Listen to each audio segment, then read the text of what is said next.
Hi, I'm Nathan Oakley and this is video log number 18. On a previous video, it may have been a video log, I can't quite remember, I mentioned QI and their half-life of facts. So QI is to facts what Have I Got News For You is to news.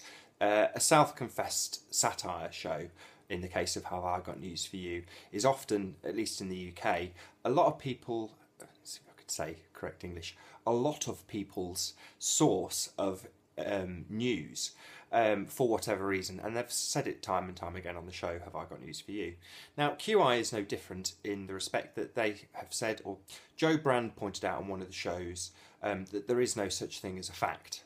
And they quantified this on the show by saying there's a half-life of facts for QI facts, and they gave the percentages. I won't even entertain giving out the nonsense of the percentages, but they said that a certain amount of the facts that they stated on that show would be incorrect within a year, and then they compared the first series saying that something like 60% of it was now completely incorrect.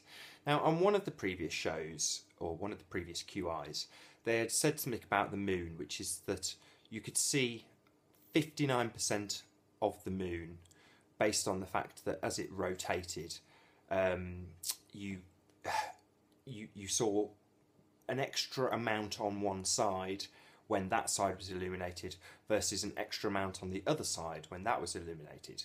So you've got a complete sphere, but you're seeing slightly more of one side than the other, and that was how it was explained on the previous show. Now, back to the half-life of facts. We have them covering the moon again in a heliocentric edition of the QI show, as he calls it at the end. I'm not sure what letter they're on, maybe M. But he slightly rephrases the same thing.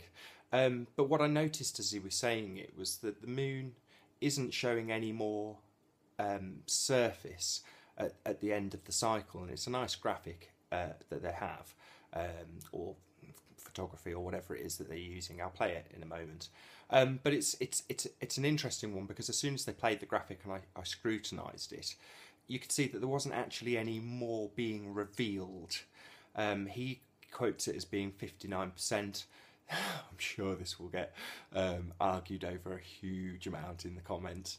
But to my eyes, there wasn't any more.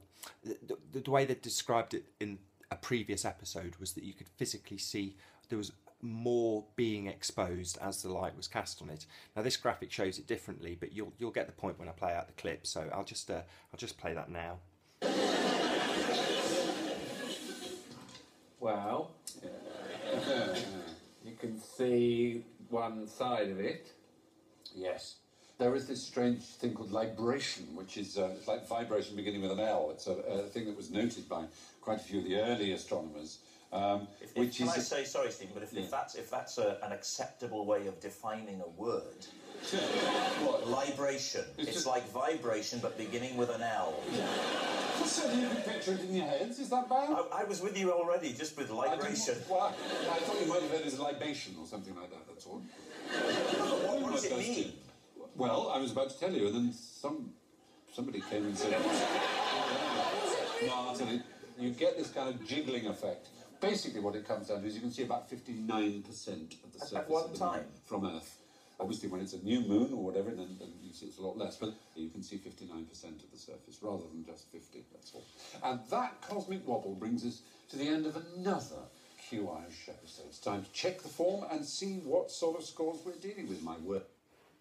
So yeah, I think his libration analogy is like the moon, quite shiny and bright.